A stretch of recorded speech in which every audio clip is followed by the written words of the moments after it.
Siguraduhin mong nailagay mo na ang lahat ng sangkap sa loob ng palayok. Esmeralda, hindi mo kailangang madaliin ang proseso ng paggawa. Dahan-dahanin mo lang ang paghalo nito bago mo isalang sa apoy. Alalahanin mo, Esmeralda, hindi lang ito isang ordinaryong langis. Ito'y pinaghalo ng matandang kaalaman ng ating mga ninuno. Ang langis na ito ang nagpoprotekta sa atin laban sa mga sakit at nagsisilbing babala kapag may masamang nilalang sa paligid. Oo, Tay Delphine. Wala ho kayong dapat ipag-alala. Tatandaan ko po ang lahat ng tinuturo ninyo at sisikapin ko pong gawin ito ng tama. Mabuti kung ganon. Ipagpatuloy mo lang ang paghalo. Sa basbas nagliwanag at sa bantay na espiritu ng mga sinaunang lahi. Lumen contra tenebre. Huwag mo kaming ilagay sa kapamakan. Revela non celere. Kadiliman ay... Ano yun? Bakit po parang may bumagsak na mabigat na bagay sa taas ng bubong? At saka nanay, lolo yung langiso. Kumukulo na kahit hindi pa ito naisasalan sa apoy. Hindi ko nga alam, anak eh. Hindi pa yan dapat kumulo ng ganyan. Ay, ano pong nangyayari, Tatay Delphine? Bakit parang may sariling buhay ang langis? Ayaw na ho nitong tumigil sa pagkulo. Elay, anak, lumayo ka muna dito at baka matapunan ka nitong kumukulong langis. Ano ho bang ibig sabihin ng mga nangyayari ito, Lolo Delphine? Sino yun? Nanay, Lolo, itao po sa labas. May nakita ko aninong dumaan sa bintana. Nagbigay na ng babala ang langis. Maganda kayo, Elaya po. Dahil may masamang presensyang nagbabantay sa paligid. At ramdam kong hindi ito basta-bastang nilalang. Ito'y isang nilalang na hindi lang kapamakan ang dala sa atin. Isang nilalang na maaari ding magdulot ng isang matinding pagkasira.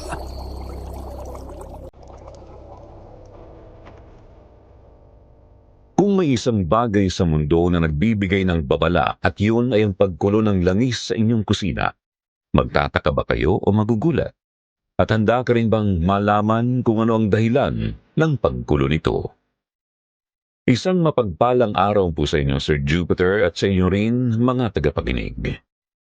May mga sugat na hindi agad-agad naghihilom, kahit pa anong gamot ang inumin at langis ang ipahid mo sa balat mo, galing sa mga taong malapit sa iyo. Ako po si Eli, mahigit 10 taon na rin ang nakalipas mula nang mangyari ang kwentong ito. Isang karanasang kailanman na hindi ko makakalimutan, lalo pat ang laking pinsala na iniwan nito sa pagkatao ko. Lumaki ako sa isang simple, masaya at kumpletong pamilya, Sir Jupiter. 20 anyos ako noon at nasa kolehiyo na. May maliit kaming karinderya sa aming lugar, tapos ang tatay Hernan ko naman ay isang tricycle driver. Pero bukod doon, nagbebenta din kami ng langis. Yun ang pangunahing ikinabubuhay namin. Dating albularyo sa aming lugar ang Lolo Delphine ko. Ayon sa kwento ng Nanay Esmeralda ko ay madalas daw itong dayuhin ng mga tao para magpagamot dahil mabisa ang langis na ginagamit niya. Ngunit nang mawala ang kanyang paningin, tuluyan na rin siyang tumigil sa panggagamot. Kaya tinuruan na lamang niya ang nanay ko sa paggawa ng langis. Ito ang langis na binibili sa aming lugar, mapabata man o matanda. Ginagamit nila itong pampahid sa mga sakit sa balat at pananakit ng katawan, lalo na ang mga may rayuma. Akala ko noon, Sir Jupiter, simpleng langis lamang yun. Pero nagkamali ako. Dahil isang gabi, habang tinuturuan ng Lolo Delphine ko ang Nanay Esmeralda sa paggawa ng langis, bigla na lamang itong pumulo kahit hindi pa naman ito nakasanang sa apoy. Mabilis at marahas na parabang may sarili itong buhay. Sa mga sandaling yon, matinding takot at kaba ang lumukob sa puso ko, lalo na nang maalala ko ang iniwang babala sa amin ng lolo Delfin ko. Yun ay ang matinding pagkasira. Isang pagkasira na hindi ko napaghandaan.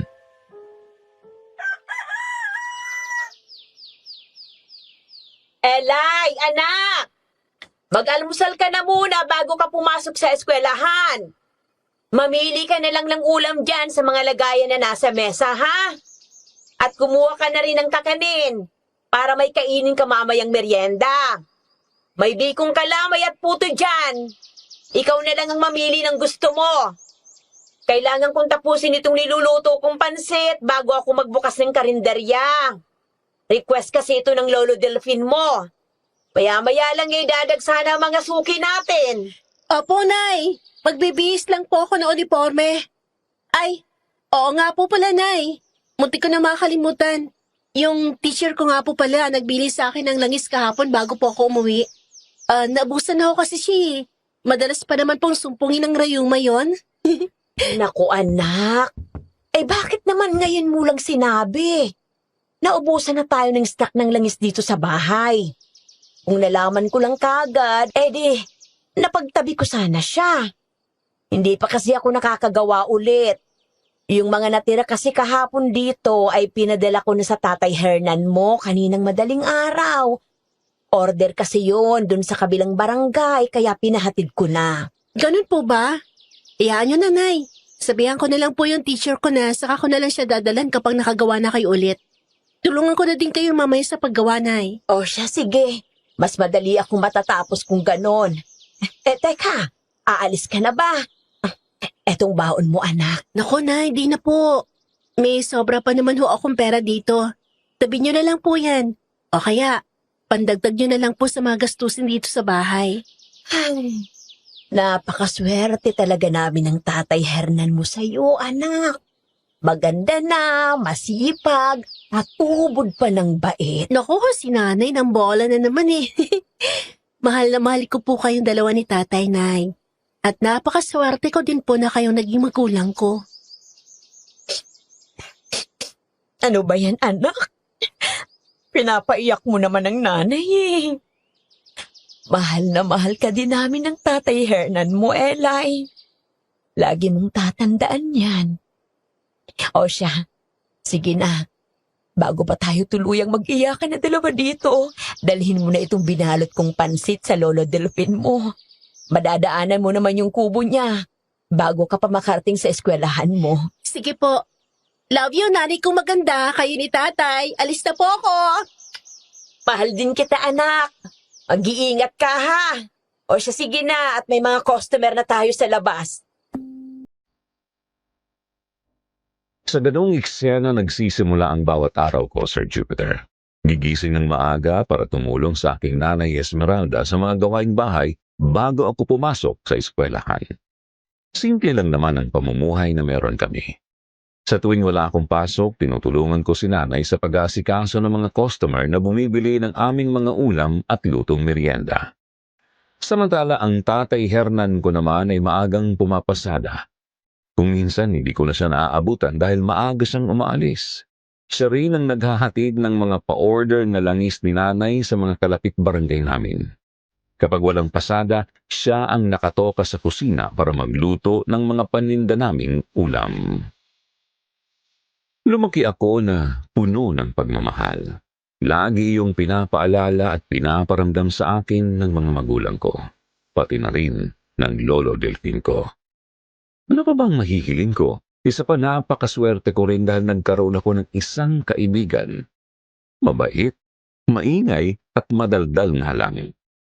Hindi ko alam noon na ang payapang umagang yun, ang mga simpleng gawain, ang mga ngiti at ang normal na takbo ng aming buhay ay unti-unti nang magbabago. Hoy, Elay! Bilisan mo naman! Kanina pa kita inaantay dito eh. Pakopya muna ako ng assignment natin. At saka nabalitaan mo na ba yung nangyari kahapon dun sa kabilang section? Teka lang naman, Patring, aga-aga eh. Assignment na kaagad ang bungad mo. At saka yung sinasabi mo nangyari sa kabilang section. Saan mo na naman ba nahagilap ang balitang yan ha? Nauna na ako umuwi sa iyo kahapon pero heto. At kung ano-ano na naman yung chismis dala mo. Kaya ka nasasabihan chismosa ng mga kaklase natin eh. Grabe ka naman sa akin, Elay. Hindi yun chismis, no? Totoo yun. At saka isa pa, alam mo naman kapag tungkol sa mga pinagagawa sa atin ng mga teacher, ikaw lang talagang maasahan ko. Ganda lang talagang ambag ko dito, friend. Nakaloka ka talaga. Halika na nga. Tuloy mo na lang sa classroom yung kwento mo habang kumukopya ka sa akin. May 1 oras pa naman tayo bago magsimula ang first subject natin. Mamaya na yung nahagilap mong chismis sa kabilang section. Halika na. Ay, nako. Salamat talaga, Elay, my friend. Ang ganda mo na nga, ang bait mo pa. Pero eto na talaga yung balita ko kanina ko pa talagang gusto mo sabihin sa'yo. Kilala mo naman si Chantal, di ba? Yung muse nila dyan sa kabilang section. Oo. Bakit? Anong nangyari sa kanya? Isinugod kahapon sa klinik. Bigla na lang kasing nahimatay at nanghina. Hindi nila alam kung anong dahilan. Yung mga pantal niya sa buong katawan na bigla na lang lumitaw at nagsusugat-sugat pa. Naku, kung makikita mo lang ang mukha niya kahapon, Elay, sobrang putla talaga. Na para bang nawalan siya ng dugo. Alam naman natin na sobrang arte ng babaeng yun. Lalo na yung nanay niyang si Aling Mercy. Alagang-alaga niya si Chantal. Balita ko nga nilamok daw ay hindi daw pinadadapuan yun eh. Ha? Totoo ba yung mga sinasabi mo, Patring? Tsaka baka allergy lang yon. Baka may nakain siya na bawal pala sa kanya o nahalo sa pagkain niya na hindi niya alam. Oo nga, Elay. Hindi nga ba? Nauna kang umuwi sa akin kahapon. Tapos, ako naiwan pa dito. Dahil dun sa research paper na hindi ko matapos-tapos. Sumunod nga ako dun sa klinik. Pagkakita ko na nagkakagulo na yung mga estudyante, pati na din yung ibang teacher. At ayun na nga, ang sabi ng nurse kahapon, na allergy daw. Pero ang weird lang kasi, hindi rin kumagaling kahit anong pahid nila dun sa ointment na nireseta sa kanila. Lumala pa nga raw nung gabi. Kaya yun, dinala na sa ospital si Chantal para matingnan. Pero balita ko, Elay, mas lumala raw ang kondisyon niya na pwede niyang ikamatay. Naku, wag naman sana mangyari yun sa kanya. Mag-knock on wood ka. Kawawa naman pala si Chantal kung ganun. Kumusta na kaya siya ngayon? Kaya pala di ko siya nakita kanina nung papasok tayo. Dati-rati nakatambay po yun sa labas ng classroom nila kasama yung mga kaibigan niya. Kala ko nga late na ako dahil wala akong nakita ng klase natin dyan sa labas. Oo. Kaya nga naalala ko yung langis niyo, Elay. Naisip ko lang na baka makatulong. Ikaw na nga nagsabi na maarte sila, Patring. Paano kung ayaw naman nila subukan yung langis namin? At isa pa, naubusan kasi kami ng stock ngayon Di pa nakakagawa ulit si nanay. Kaya kung sakali man na kailanganin nila, wala kami maibibigay. Naku, problema na nila yun kung ayaw nilang maniwala sa bisa ng langis ninyo. Tingnan mo nga yung scorecard natin. Nung kaka-transfer ko lang dito, ang dami pa nung pantal sa mukha. Pero kinabukasan wala na. At dahil yun sa langis nyo. Binida pa nga niya yun sa mga teacher natin Kaya nga nagisuki nyo na din sila, di ba? Lalo na si Ma'am Sheila na laging nirarayuma. Kaya nasa kanila lang talaga kung maniniwala ba sila o hindi. At saka isa pa, Elay, hindi naman yung babalik-balikan ng mga tao kung hindi mabisa. Hindi naman namin pinipilit yung langis sa mga tao. At kung may iba silang paniniwala, nirerespeto namin yun, Patring. May hindi pa ako nasasabi sa'yo, Elay. Kanina, bago ka pa makarating dito, nagkagulo ulit sa faculty ng mga teacher. Katulad ng nangyari kay Chantal, inimatay din yung bagong student teacher na si Ma'am Janice. Nagkaroon din siya bigla ng mga pantal sa katawan at parehong parang nauubusan na din ng dugo ang mukha. Pansin mo ba na puro magaganda na yung mga hinimatay? Baka mamaya tayo ng sunod. Ano ko ba naman? Baka nagkataon lang, Patring. Huwag kang nga magsalita ng ganyan. Ayoko ng mga ganyang biro, ha? Basta mag-iingat ka, Elay, ha? Hoy, may sinasabi ka ba? Wala. Noong mga oras na yun, bigla na lamang akong binundol ng matinding kaba. Lalo pa nang seryoso akong tingnan ni Patring. Walang mababakas ng ngiti at blanko lang ang titig niya sa akin. Kalaunan ay nginitian din naman niya ako, pero hindi nun napawi ang kaba na naramdaman ko ng mga oras na yon. Idagdag mo pang yung mga kwento niya na bigla kong ikinabahala. Naisip ko tuloy kung nagkataon nga lang ba talaga ang mga nangyari. Mahilig sa chismis si Patring, Sir Jupiter, pero minsan may mga kwento siya na para bang ang hirap paniwalaan, para kasing kwentong barbero eh. Sa kabila nun, pinapakinggan ko pa rin siya. Mahigit 3 buwan ko nang kilala si Patring, Sir Jupiter. Kahit bagong salta lang din siya sa lugar namin, mabilis ko siyang nakapalagayan ng loob at naging kaibigan kalaunan. Transfer student siya at halos sa lahat ng subject ay magkaklase kami. Kaya naman mas lalo kaming naging malapit na dalawa kahit pa mas matanda siya ng 2 taon sa akin. 22 anyos na si Patring at mag-isa lang siyang naninirahan sa isa sa mga paupahan sa likod ng malaking bahay na malapit lang sa eskwelahan namin.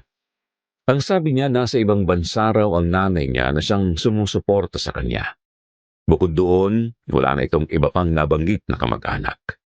Hindi ko na din naman kasi siya natanong pa, baka kasi ayaw niya ding mapag-usapan yon. At bilang kaibigan niya, nire-respeto ko ang boundaries niya. Salamat naman at natapos din. Nakaramdam ko dumugo ang utak ko sa mga numbers na yun, eh. Halika na nga, umuwi na tayo. Sabay na ako sa'yo, Elay. Ginutom ako bigla. Dadaan muna ako sa karinderya ninyo, ha? Malay mo, makalibre ulit ako ng merienda kay Aling Isme. Sobrang bait ng nanay mo, Elay, ha? Paampun na lang kaya ako sa inyo. Ikaw talaga. Para namang papayagan ka ng nanay mo na magpaampon sa amin. Seryoso nga ako, Elay. Gusto ko nang mabuhay ng normal. Hoy, ano ka ba? Ano bang tawag mo dito sa buhay natin ngayon? Hindi ba to normal sa'yo? Naku, halika na nga. Kung ano-ano na mga sinasabi mo, baka dala nga lang yan ng gutom eh. Elay, paano kung isang araw bigla na lang masira ang mga bagay na importante sa'yo at mga taong iniingatan mo? Ha? Hindi kita maintindihan, Patring. Ano bang binubulong-bulong mo dyan? Kanina ka pa sa classroom, ha? Gutom na gutom ka na ba talaga niyan, ha? Ang sabi ko, si Manong Guard, nahuli ng dean na may kahalikang estudyante sa likod ng gym. Ayun, tinanggal na siya sa trabaho. Usap-usapan kaya nung isang araw. Ano ba naman yan, Patring? Saan mo na naman nasagap yung chismis na yan? Araw-araw na lang may dala kang balita, ha? Naku, bilisan na nga natin. Oh, ayun na pala si tatay. Dali, baka maunahan pa tayo. Siya pa naman ang nasa unahang pila. Dali. Elay, hindi na pala ako sasabay sa'yo. Ha? Sa ibang araw na lang pala ako pupunta sa karinderya ninyo. At bakit? May problema ba? Akala ko ba gutom ka na, gusto mong makalibre ng pagkain sa karinderya namin. Tsaka nandito na tayo, oh. Ba't biglang ayaw mo na? Kanina lang atat na atat ka na makauwi tayo. Hindi na, Elay. Sa bahay na lang pala. May tinapay pa naman ako doon. Yun na lang siguro ang kakainin ko mamayang hapunan. Ha? Sige na, mauna na ako sa'yo, Hoy, ha? teka, Dito na lang teka tayo lang. bukas, ha? Patring! Sumakay ka na, Elay. Umuwi na tayo. Pero yung kaibigan ko po, tatay. Ngayon na, Elay. Huwag nang matigas ang ulo. Opo, Tay Hernán. Hindi ko alam kung bakit bigla na lang nagbago ang isip ng kaibigan ko pagkakita niya kay tatay, Sir Jupiter. Naisip ko na lang noon na baka biglang tinubuan ng hiya sa katawan ng kaibigan ko. Bigla na lang kasi itong natigilan at nagmadaling umalis nung malapit na kami sa paradahan ng tricycle.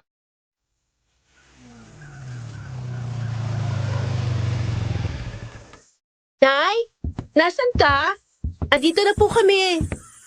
Teka, maaga po ata kayo nagsara ngayon. Nandito ako sa may kusina, anak. Maaga kasing naubos sa mga paninda natin, kaya maaga akong nagligpit.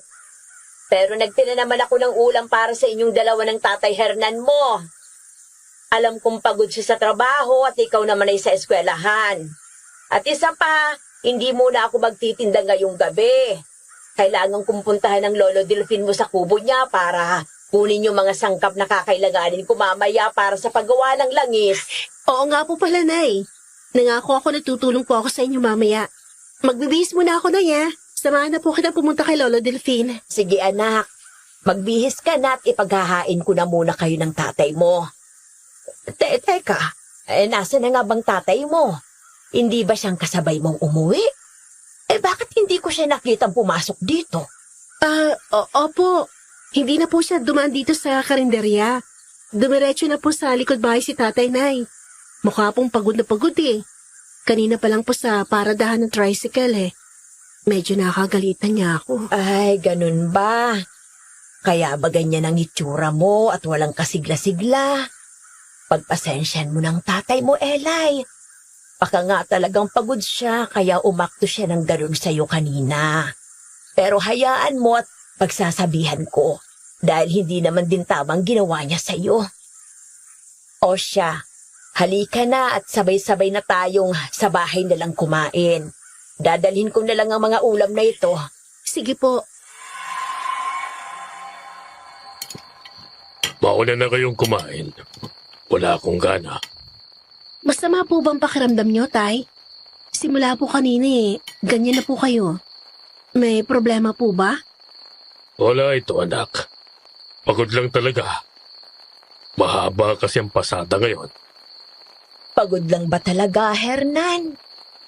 Kanina ka pa balisa at nakagalitan mo pa nga itong anak mo na hindi mo naman dating ginagawa kahit gaano kakabagod sa trabaho. Kahit sa karinderya nga eh. Hindi ka man lang dumaan. Ano bang nangyayari sa'yo, mahal? Wala mahal. Pasensya na, Elay, anak. Pagpapahinga muna ako. Masakit ang ulo ko. May service pa ako mamayang gabi. Service? Kailan ka pa tumanggap ng service tuwing gabi, Hernan? Hindi ba't ayaw mong bumiyahe sa gabi? Dahil sa'yo na nga din mismo nang galing na delikado na kapag mga ganong oras. Masyado ka ng maraming tanong, Esmeralda. Hayaan niyo muna ako makapagpahinga. Sinisigawan mo ba ako, Hernan? Nag-aalala lang naman ako sa'yo. Kami ng anak mo. Anong masama sa mga tanong ko, ha? Hindi lang kita pinuna kaninang umaga pagka uwi mo galing sa kabilang barangay, pero ngayon, na ganitong inaakto mo sa amin ay hindi ko mapapalampas. Sinabi ko na pagod lang ako at gusto kong makapagpahinga. Ilang beses ko bang dapat ulitin yun sa'yo, Esmeralda? Para maintindihan mo sinasabi ko. Tama na ho, Tay. Nay, tama na ho.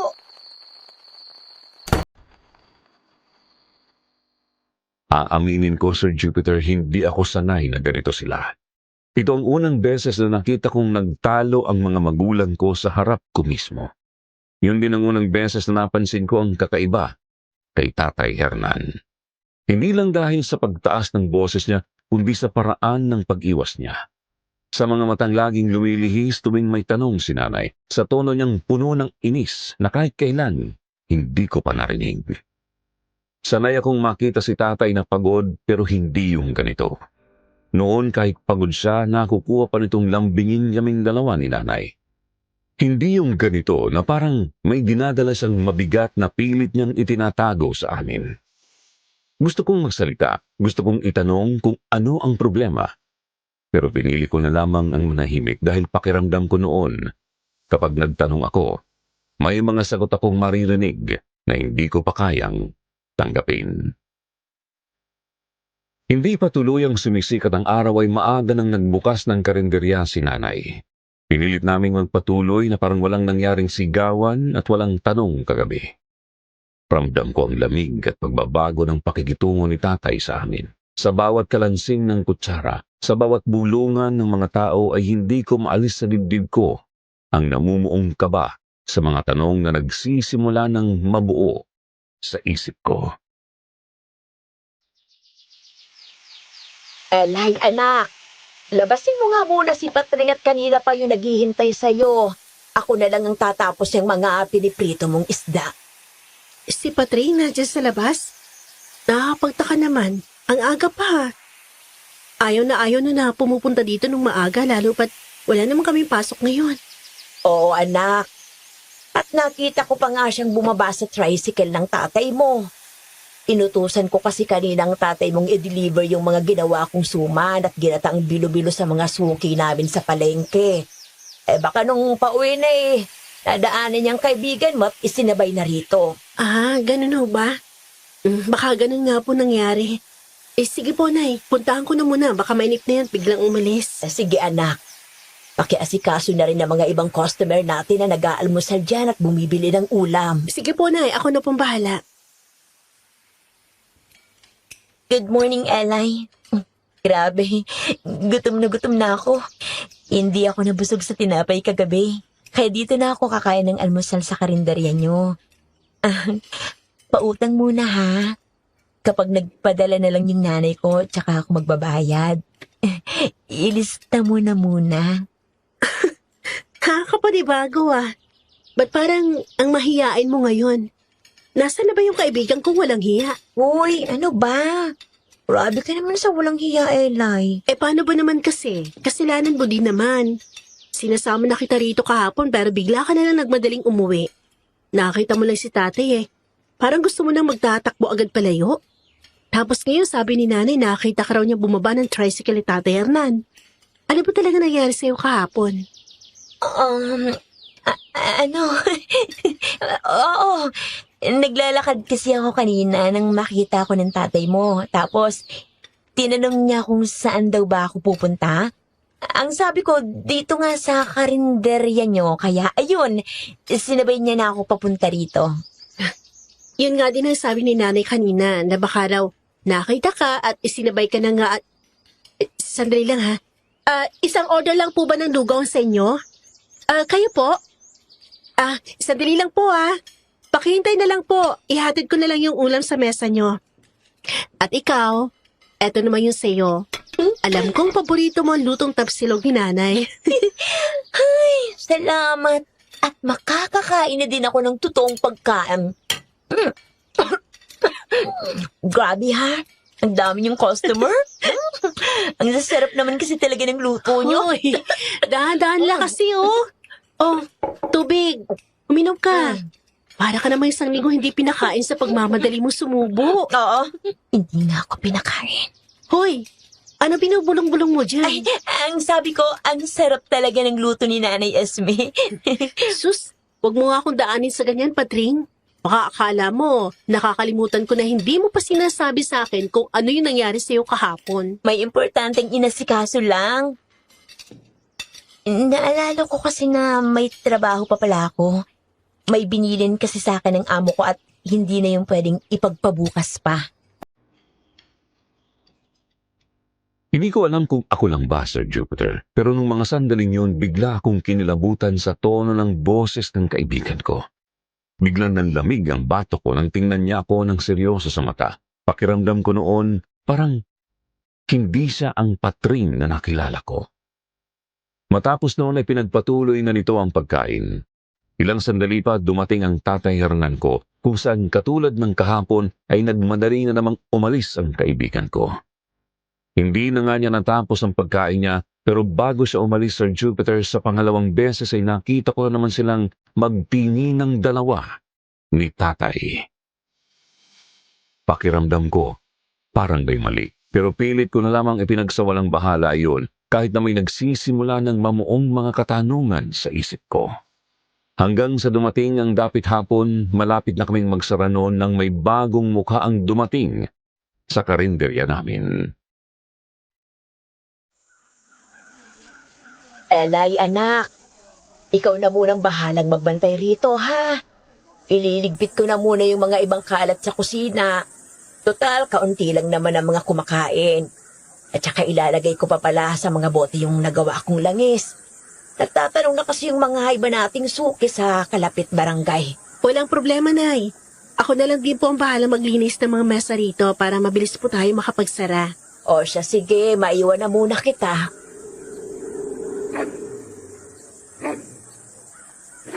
Magandang araw. May ulam pa kayo? Opo, meron pa. May adobo at ginisang gulay pa po kami. Ano pong gusto nyo? Dito po ba kayo kakain o ibabalot ko na lang ho? Napakaganda mong bata. Sariwang sari. Pasensya na po ate, di ko po kayo ganong marinig eh. Pwede niyo po bang ulitin ko anong bibili nyo?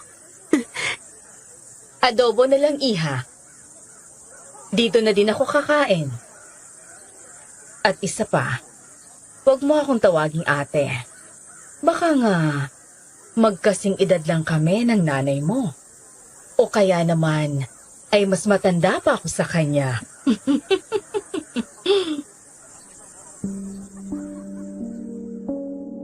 Matagal bago ako nakasagot noon, Sir Jupiter. Hindi ko maintindihan ang sarili ko kung bakit hindi ko mahanap ang mga salitang gusto kong sabihin. Bigla na lang akong napatulala sa mukha niya na para bang may kung anong puwersa na humahatak sa akin na siya lang ang tingnan ko.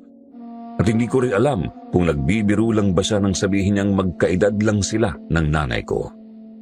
45 na ang nanay ko at imposibleng magkaedad lang sila o kaya ay mas matanda pa siya. Napakabata pa ng itsura niya, Sir Jupiter. Parang kaedaran lang ni Ma'am Janice, yung student teacher namin na 3 taon lang ang tanda sa akin. Matangkad siya, maputi at ang ganda din ng mukha niya. Parang hindi siya bagay sa lugar namin. Mukha siyang may kaya sa buhay sa klase ng pananamit na meron siya. Napakapino din niya kung kumilos na para bang isa siyang heredera ng isang mayamang pamilya na bigla na lang napadpad dito sa amin. Kinilabutan ako sa presensya niya para kasing may kung ano sa kanya na hindi ko maipaliwanag. Ito kasi ang unang beses na nakaramdam ako ng bigat ng pakiramdam sa taong unang beses ko palang nakilala. Yung mga bulungan na naririnig ko kanina ay biglang nawala at nang tingnan ko ang mga iba naming customer ay nakatingin na lamang sila sa misteryosang babae na nakaupo na ngayon sa isa sa mga bakanting mesa na narito. Nagmamasid sa buong lugar at kada magagawi ang tingin niya sa akin ay nginingitian ako nito. Isang ngiti na kakaiba. Ngiti na parang hinihigop ang lakas mo, nakakapanghina. At kung hindi ko pa naramdaman na may umalog sa akin, pakiramdam ko na mga oras na yun ay babagsak na lang ako. Eloy! Eloy! Uy! Ayos ka lang ba? Halika nga't maupo ka muna dito. Ba't parang namumutla ka? Patring, anong ginagawa mo dito? Kakain ka ba ulit? Hindi. May binalikan lang. Tapos, nakita kitang tulala rito. Etong tubig, inumin mo. Ano bang nangyari sa'yo? Hindi ko alam. Baka pagod lang kaya bigla akong nanlambot bigla at parang pinupukpok ng martilyo yung ulo ko. Na. Ano nga yun? Ang sabi ko, ako na yung maghahatid ng mga ito at umupo ka na lang muna dyan at magpahinga. Kanino bang order tong adobo? Doon sa babaeng maganda na nakasuot ng puti at mahabang bestida. Oy, ayos ka lang ba? Ba't bigla ka nanginig at natigilan dyan pagkakita mo doon sa babae? Kilala mo ba siya? Ang bigat pala nito, Eli. Hindi ko siya kilala. Pero isang linggo ko na siyang nakikita sa malaking bahay na malapit sa tinutuluyan ko. Anong mabigat ka dyan? Hindi ka lang siguro sanay sa trabahong ganyan. Pero totoo bang sinasabi mo? Doon sa malaking bahay? Ang sabi ni Lolo Delphine ko, matagal na raw walang nakatira doon at hindi nila alam kung sinong may-ari. Mukha nga pinaglipasan na ng panahon ng malaking bahay na yun eh. Bukod sa malaki talaga, luma na. Oo. Ang sabi nila bagong lipat lang. Matandang byuda na raw siya at siya yung nakabili ng bahay na yun. Matanda? Sino matanda? Kung yung bagong lipat lang tinutukoy mo, di naman siya mukhang matanda. Tingnan mo nga mukha niya. Parang kasing edad nga lang natin siya, oh. At kung totoo man yung sinasabi mo na matanda na siya, bakit bata pa din itsura niya? Clarita. Yun ang pangalan niya. Kasabay ng pagbanggit ni Patring sa pangalan ng misteryosang babae ay nakarinig kami ng nakakabiging sigaw. Isang sigaw na punong-puno ng takot na siyang bumulabog sa katahimikan ng aming lugar. Diyos ko po! Patring! Bigla na lang hinimatay yung bata! Teka, bakit ang bilis mamutla ng balat niya? Parang naubusan agad ang dugo! Sa loob ng 1 linggo, pangatlo na siya sa mga babaeng bigla na lang nahihimatay. Hindi ba apo ni Aling Faye yun? Yung magandang bata na lagi niya kasamang bumibili ng kalamay sa amin? Hindi ba't minsan na siya bumili sa atin nung tinulungan mo akong maglako noon? Nasaan na kaya si Aling Faye? At bakit mag-isa lang yung apo niya? Oo, siya nga. Ellie, teka lang! Saan ka pupunta? Huwag mo nang lapitan. Kaya ni nila yan. Alam nila lang gagawin sa bata. Tumawag naman sila ng tulong eh. Maya-maya lang, nandito na yung magdadala ng bata sa klinik. Pero Patring, yung langis ni Nani baka makatulong yun. Kung wala tayong gagawin, baka mas lalong lumala ang kondisyon ng bata. Tingnan mo oh, yung balat niya lalong pumupula at mukhang nagsusugat na. Kapag lumapit ka, baka ikaw nang... Nay, ano pong nangyari? Bakit puro paltos sa mga kamay niyo? Yung langis anak, bigla na lang uminat at kumulo habang nilalagay ko yun sa mga bote. Habang nagkakagulo ang mga tao dahil sa batang bigla na lang hinimatay ay nagmamadali namang lumabas ang Nanay Esmeralda ko na galing sa kusina kung saan puro paltos ang mga kamay niya. Dahil doon bigla kong naalala ang sinabi sa amin ni Lolo Delfin na kukulo lang ang langis kapag may masamang nilalang sa paligid. Bigla akong nakaramdam ng matinding kaba at binalot ng takot habang isa-isa kong pinagmasdan ang mga tao sa karenderya namin. Hanggang sa mapunta ang tingin ko sa aking kaibigang si Patring at hindi ko alam pero bigla akong kinilabutan nang makita kong halos manlisik na ang mga mata niya habang nakatingin kay Clarita na prenteng nakaupo lang habang nakamasid sa mga taong nagkakagulo pati na rin sa batang babaeng nakahandusay na tila wala ng buhay. Wala man lang itong reaksyon sa mukha, Sir Jupiter, pero ilang sandali pa bigla na lang siyang ngumiti na siyang nagpatigil sa akin ng sandaling magawi ang tingin niya sa akin. Doon ako natigilan at hindi ko alam kung bakit pero bigla akong kinapos ng hininga ng mga sandaling yun. Walang may gusto sa nangyari sa batang iyon. Hindi mo kailangang sisihin ang sarili mo, Esmeralda. Pero tay, kung hindi sana tumapon yung langis, naging sapat sana yun para matulungan yung apo ni Aling Fe. Sapat ang langis para mapagaling ang mga sugat niya. Pero hindi ang mailigtas ang buhay niya. Masyadong malakas ang nilalang na may gawa noon sa bata at masyadong mabilis ang mga pangyayari. Hindi ba sabi niyo po dati na pangproteksyon ng langis? Na kaya nitong itaboy ang mga masasama? Pero bakit po ganun? Bakit hindi pa din nakaligtas yung bata, Lolo Delfin? Dahil hindi lahat ng sugat, Elay, ay kayang pagalingin ng langis. Kawawa naman si Aling Fe. Wala na siyang makakasama sa buhay. Yung batang yun na lang kasing tanging kasakasama niya sa buhay eh. Pero hindi ko pa rin maintindihan, Lolo. Ano po ba talagang nangyayari? Lahat ng mga naging biktima nagkakasugat-sugat ang balat at pare-pareho na ubusan ng dugo. Nagkataon lang po ba ang lahat ng mga nangyayari? Panahon na siguro para malaman mo ang totoo, Elay. May mga nilalang na namumuhay sa sariwa at malinis na dugo ng bata. At habang umiinom sila ng sariwang dugo, ay hindi sila tumatanda. Sila ang mga tinatawag na aswang.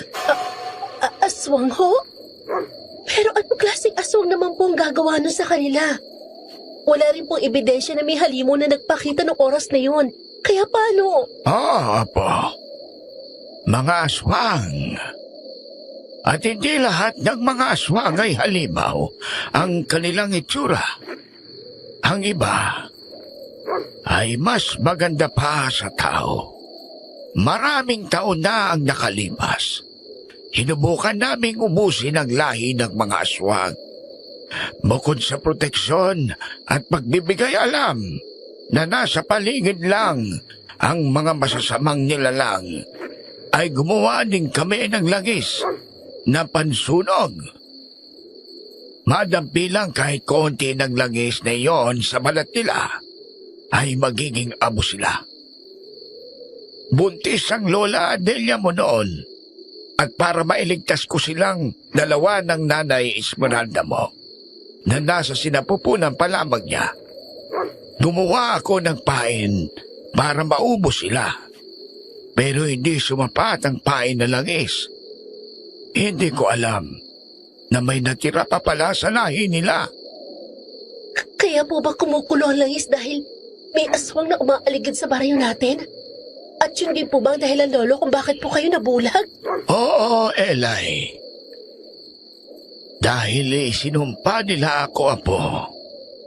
Dahil sa ginawa ko. Parang ayaw tanggapin ng utak ko ang lahat, Sir Jupiter. Gusto kong sabihin na imposible na gawa-gawa lang to ng matatanda, pero habang pinapakinggan ko si Lolo, wala akong mahanap na dahilan para hindi maniwala. Nang sabihin niyang hindi lahat ng aswang ay halimaw ang itsura, na ang iba raw ay mas maganda pa sa tao, hindi ko alam kung bakit, pero isang mukha ang biglang pumasok sa isip ko. Si Clarita. Eli, anak. Ikaw na muna maghatid ng mga kakanin na to sa mga suki natin sa palengke. Kilala mo naman sila, hindi ba? May ibibigay akong listahan sa'yo. Kailangan ko na kasing umalis at late na ako dun sa servicean ko. Service? Ay, akala ko po ba kayo nakatoka ngayon na magluto sa kusina, Tay? Hindi, anak. Nag-usap na kami ng tatay mo. Siya na ang nagluluto ngayon sa karinderya. O sige na, alis na ako. Teka lang ho! Tay Hernan! Elay, Pati... Oh, teka, ano ginagawa mo dito? inahanap talaga kita. Galing ako sa inyo, pero hindi kita naabutan doon. Ang sabi ng Nanay Esme mo, kasama mo ang tatay mo para mag-deliver ng mga kakanin dito sa palengke. Pero hindi yun ang sadya ko, Elay. Ano pala kung ganon? May nakitang bangkay ang mga rumorondang tanod kanina sa may tabing ilog. Ang sabi nila yung babaeng nakita nila, yung nanalo sa beauty contest sa kabilang barangay nung nakarang buwan.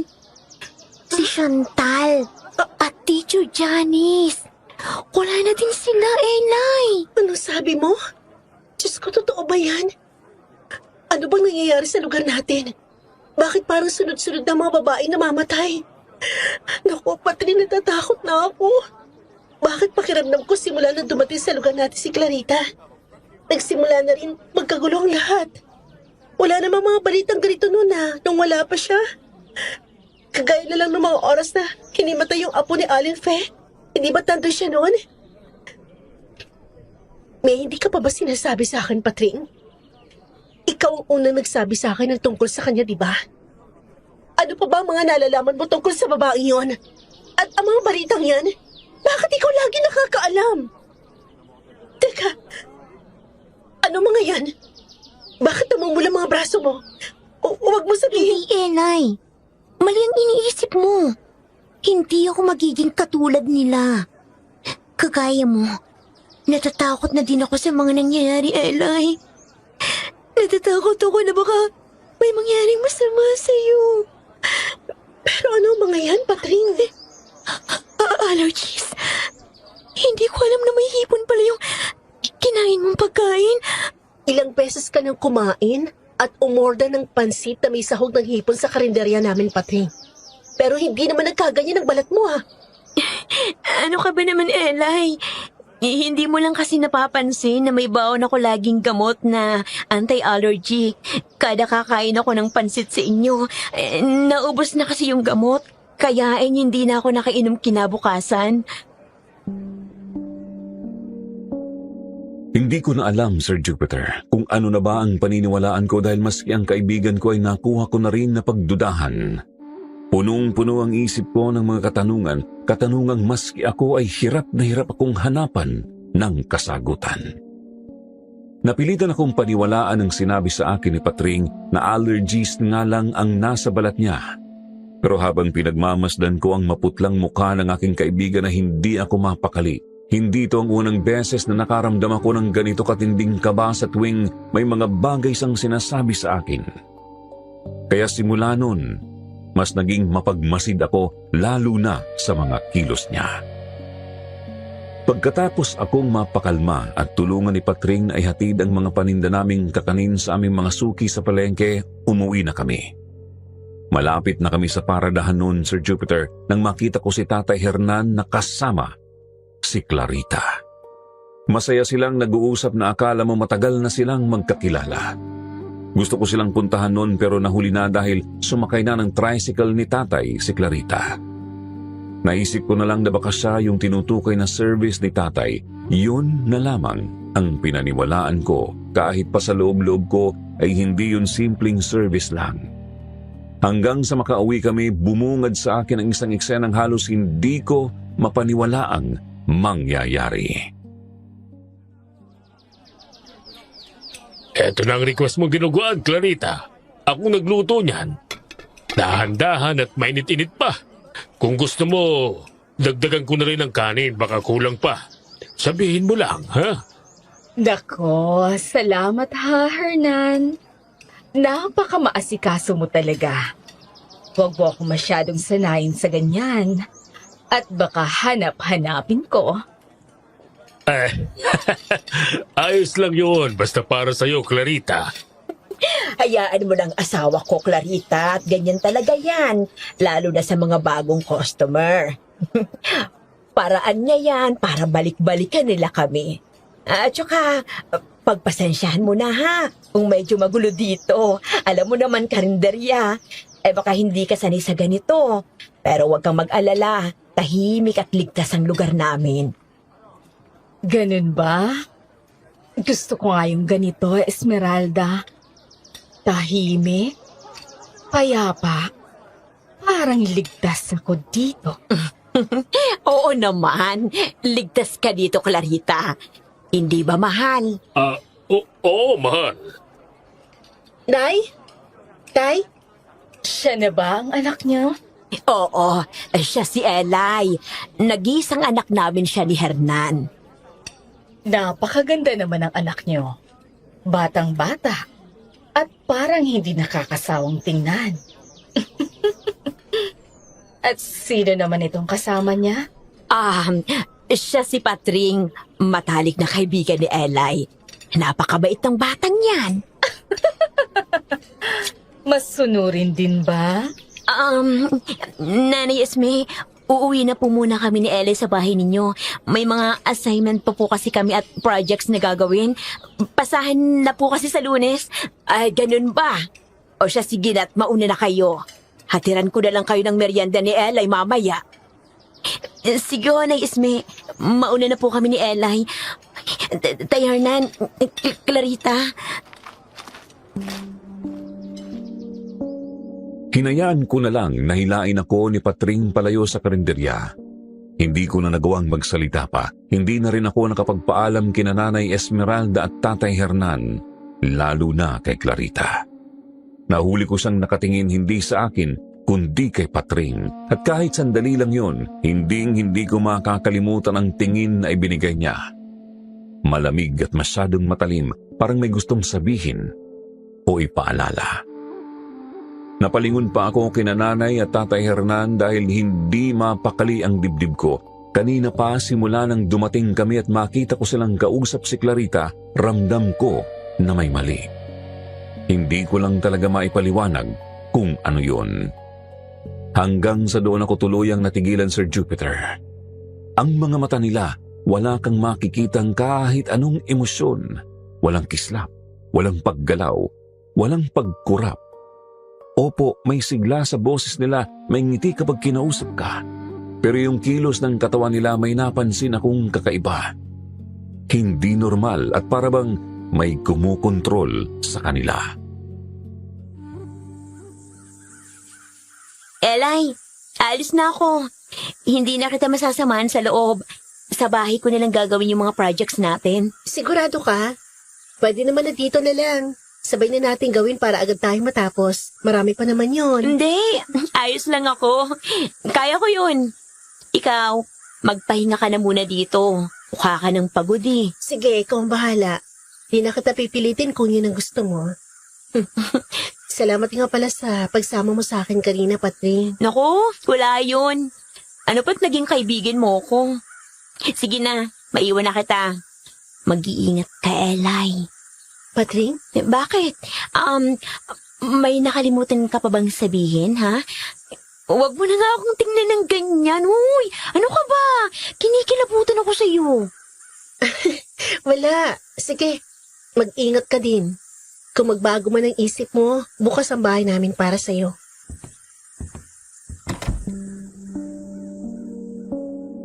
Nang maiwan akong mag-isa sa bahay, pakiramdam ko ay may mga matang nakamasid sa akin. Sobrang tahimik, pero hindi yung katahimikan na may hatid na kapayapaan, kundi katahimikang nagbibigay ng takot at pangamba na baka sa susunod kami naman ng kaibigan ko ang mapahamak o kaya ay ang pamilya ko na mismo ang maging biktima ng nilalang na yun. Ano yun? May tao ba dyan? Lolo Delphine, ikaw po ba yan? Nasaan ka? Sino yan? Ah! Eli? Si Eli ba yun? Eli, anak ko! Oh, Diyos ko! Hernan ang anak natin! Nay! Ang hapdi po ng mga kamay ko! Yung langis po! Bigla na lang kumunot tumalasag sa akin! Hindi na po ako nakaiwas! Kailangan nating puntahan ng Lolo Delphine ngayon din. Hindi na normal ang pagkulo ng langis. Mas tumindi ito kaysa sa nauna. Magmadali ka, Hernan. Kunin mo yung sasakyan. Pupunta tayo sa kubo ni Tatay Delphine ngayon. Kaya mo ba, anak? Sobrang sakit ba, ano? Opo, kaya ko naman pong tiisin. Kailangan nating malinisan din ang sugat mo, anak.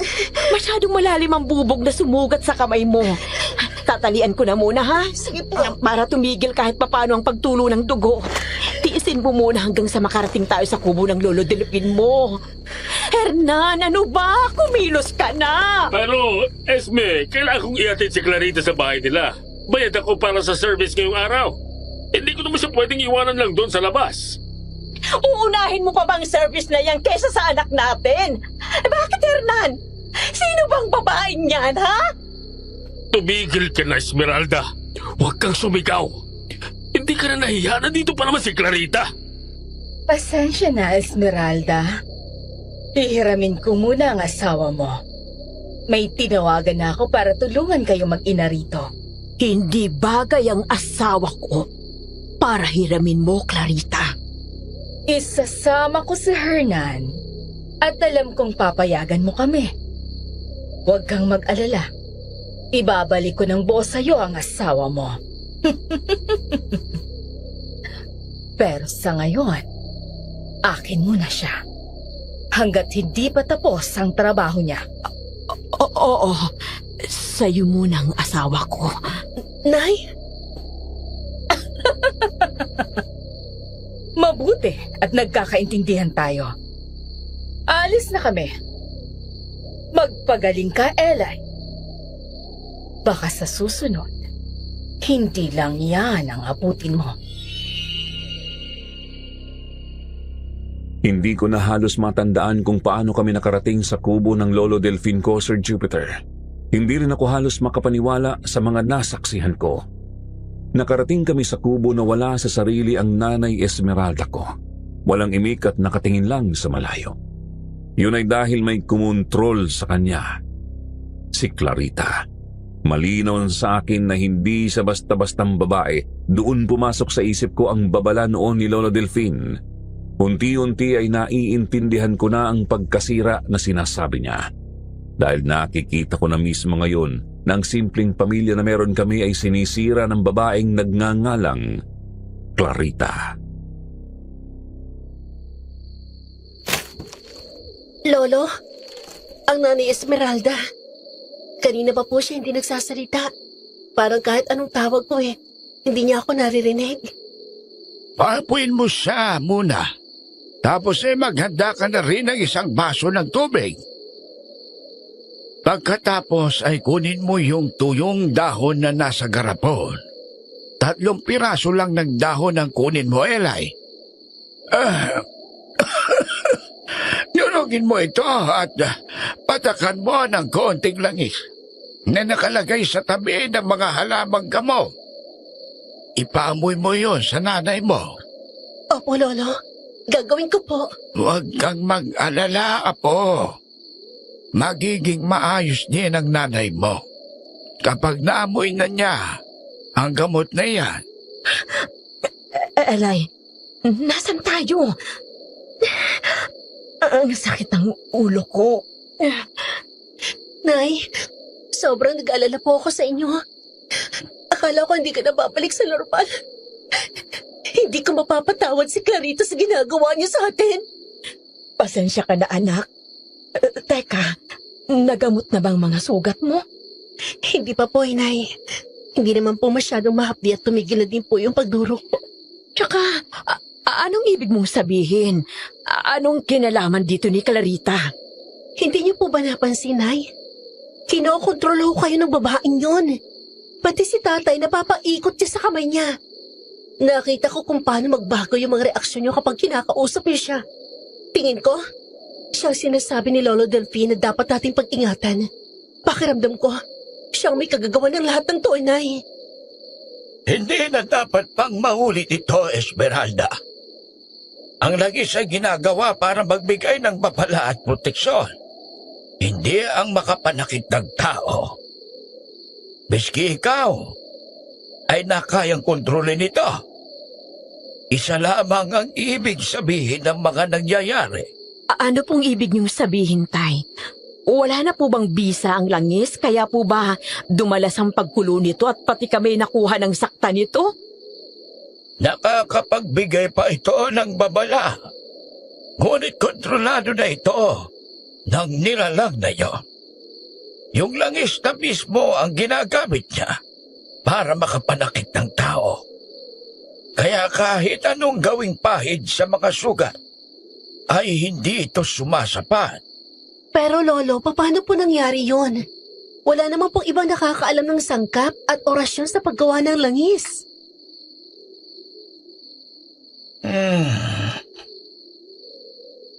May tumutulong sa nilalang na yon. Ho? Pero sino, Lolo?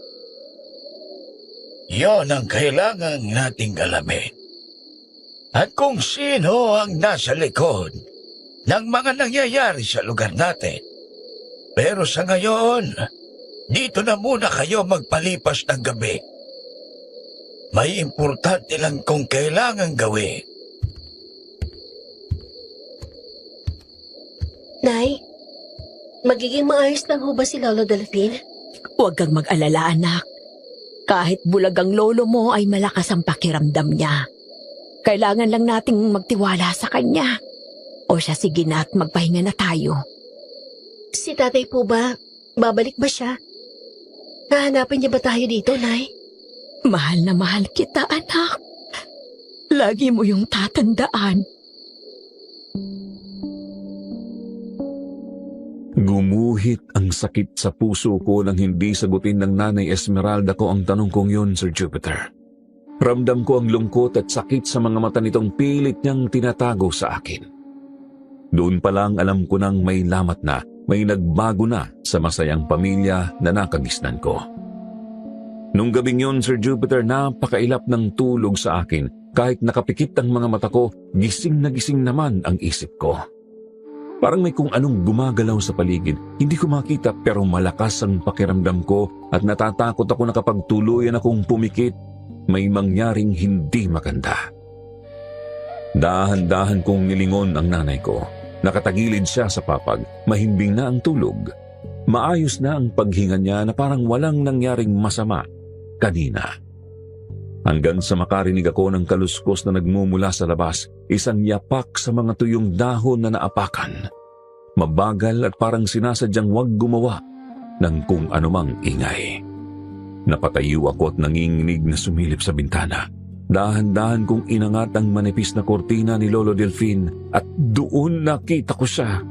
May hawak itong isang maliit na bote na may lamang langis at hindi yun puno, kalahati lang. pigil ang hiningang pinagmasdan ko ang sunod nitong ginawa.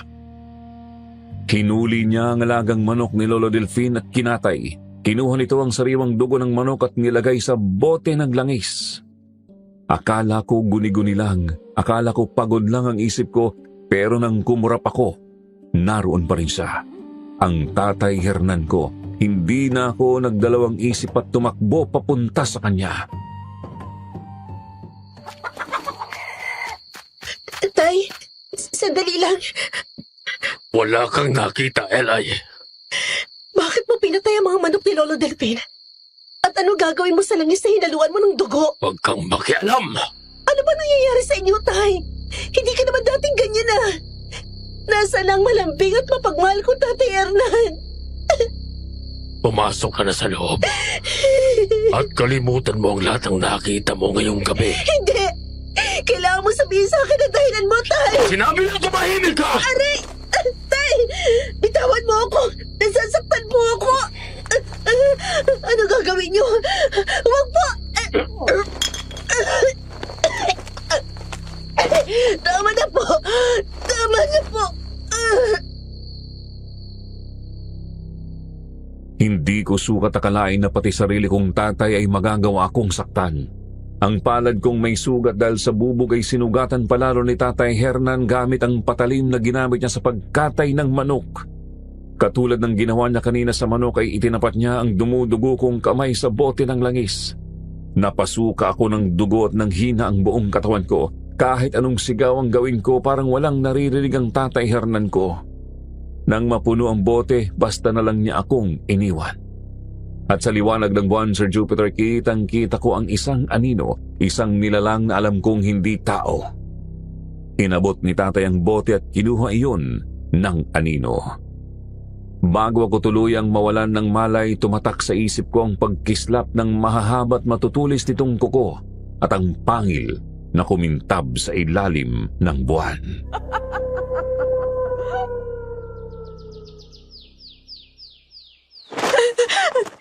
Elay, anak ko! Sinong may gawa sa'yo nito? Sino? Minahong ka, Esmeralda. Hindi yan makakatulong sa apo ko. Pero Tay Delfin, lalong lumala ang kalagayan ni Elay. Wala nang talabang langis. Nakikita niyo bang hitsura ng anak ko? Nagkasugat-sugat ng dating makinis niyang balat. Oh, Diyos ko! Ang anak ko! May paraan pa, anak. Gagawa tayo ng panibagong langis. Mas mabisa kesa sa nauna. Hindi ko mapapatawad ang may gawa nito sa anak ko! Sino yan? Magsalita ka. Anong kailangan mo? Lolo Delfin? Ako po ito, si Patring. Halika. Pasok ka, Patring. Nabalitaan ko po ang nangyari, Nanay Isme. Kung alam ko lang ho na mangyayari ito, sana hindi na lang ho ako umalis para may kasama si Elay.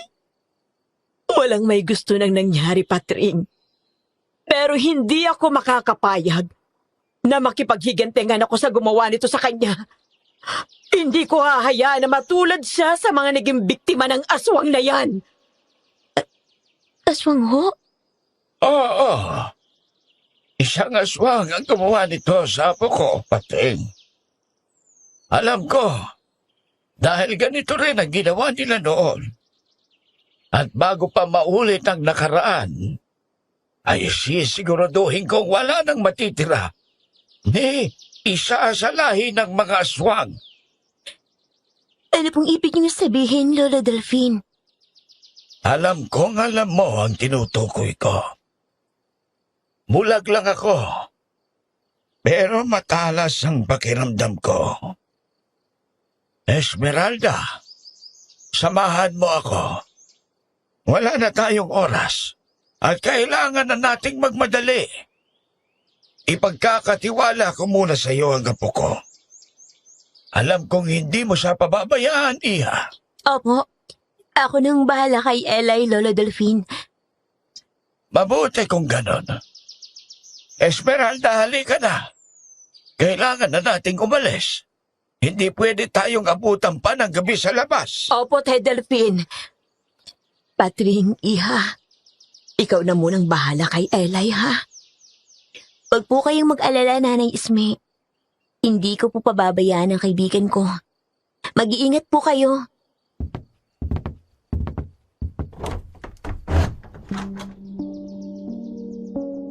Hindi ko alam kung ilang oras akong walang malay, pero nagising na lamang ako sa isang marahang haplos sa ulo ko. Sobrang sakit ng katawan ko at nararamdaman ko din ang hapdi sa aking balat na nanunuot hanggang laman. Hanggang ngayon, hindi ako makapaniwala sa mga nangyari at sa nilalang na nakita ko. Pakiramdam ko ngayon, Sir Jupiter, mas masakit pa sa kahit anong sugat ang ginawa sa akin ni tatay. Tubig.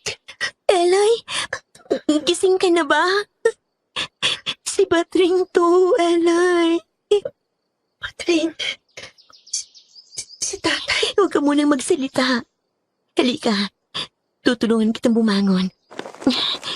Teka, dahan-dahan lang ha. Isandal mo na lang marahan ang likod mo dito sa unan. At hetong tubig. Uminom ka muna.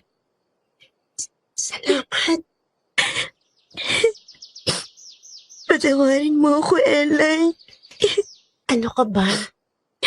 Wala kang kasalanan. Huwag ka na umiyak. Sige, ikaw din baka pumangit ka. Mas gugustuhin ko nang maging pangit kaysa sa ganito. Teka, anong nangyari sa mukha mo? Ngayon ko lang napansin. Mga pasabang mga yan? At yan nasa kamay mo, bakit parang bakas ng hampas ng late ko? Patring, may hindi ka ba sinasabi sa akin? Wala ito, Eli.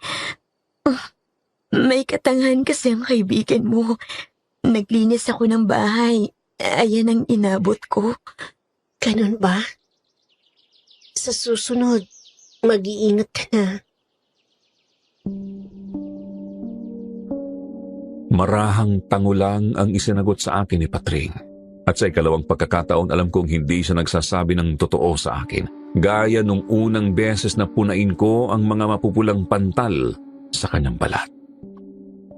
Mahabang latay ang nasa braso niya at sigurado ako doon, hindi ko alam kung paano niya nakuha kung sino ang gumawa nun sa kanya.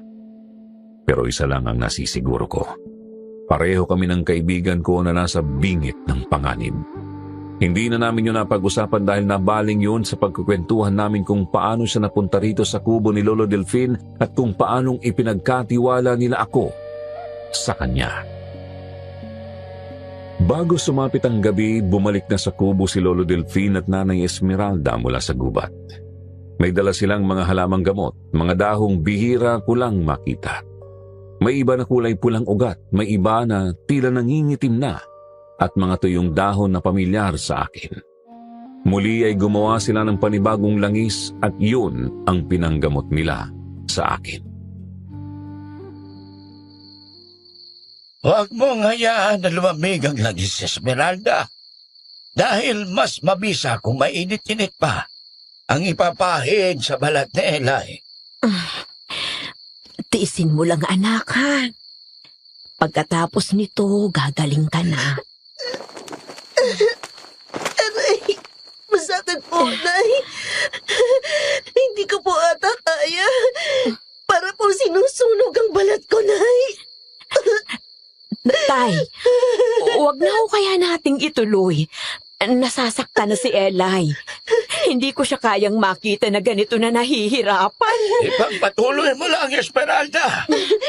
Magtiwala ka sa bisa ng langis at sa kagustuhan mong mapagaling si Eli.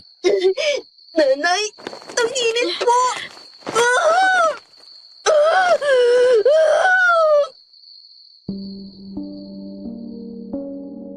Sa bawat pagpunas ng Nanay Esmeralda ko ng mainit na langis sa balat ko, pakiramdam ko'y unti-unting nauubos ang hininga ko.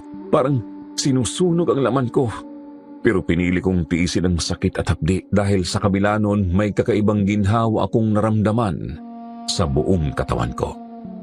Isa-isang naghihilom ang mga sugat sa aking balat Ramdam ko rin ang unti-unting pagbabalik ng lakas ko at pagsigla ng aking katawan. Hindi na ulit kumulo ang langis. Wala na ring balita tungkol sa mga aswang o kung may bagong nabiktima. Tahimik na ulit sa lugar namin. Akala ko magtatagal yun, Sir Jupiter, pero nagkamali ako. Hanggang sa isang hapon ay binasag ni Nanay Esmeralda ang katahimikang yun. Hindi na niya nakayanan pang manahimik nang makita na naman niyang magkasama si Clarita at ang aking tatay Hernan. Hanggang kailan mo dadalhin ang babaeng yan dito, Hernan? Tumigil ka nga, Esme. Huwag kang gumawa ng iskandalo dito. Baka marinig ka ng mga tao dyan sa labas. Mahiya ka naman. Tsaka ano bang problema mo kung dalhin ko si Clarita dito? Karinderya ito, Esme, at customer natin si Clarita. Sa'yo pa talaga nang galing yan, Hernan? Sa ating dalawa, ikaw ang dapat mahiya dahil ikaw ang gumagawa ng iskandalo ng pamilya natin. Dahil simula nang dumating ang babaeng yan, hindi ka na namin kilala ng anak. Sinabing tumigil ka na! Hindi na kita kilala, Hernan. Sa haba ng ating pagsasama, ngayon mo lang ako sinaktan ng ganito. Nasaan ang lalaking minahal ko? Nasaan ang asawa ko? Alis na ako. Ihahatid ko pa si Clarita sa kanila. Igilan mo ng katrabahan mong to, Esmeralda. Yan! Dahil din sa pesteng pagseservice mo kay Clarita, kinalimutan mo na kami ng anak mo. Mas pinili mo pang ihatid siya kaysa tulungan mo si Eli. Nasaan ka nung nag-aagaw buhay ang anak natin, ha? Sinisira mo ang pamilyang ito, Hernan! Buhay pa naman siya. Hindi ba? Anong sabi mo? Wala nang patutunguhan ang pag-uusap na to, Esmeralda. Mamili ka, Hernan. Kami ng anak mo ang kabit mo. Kapag lumabas ka ng pintuan yan, wala ka nang babalik ang pamilya, Hernan! Wala na!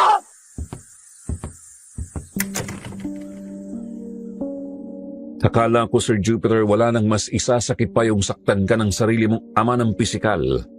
Pero meron pa pala. Yun ay ang makita kong nasasaktan at umiiyak si nanay habang nagmamakaawa ito na huwag kaming iwan ni tatay.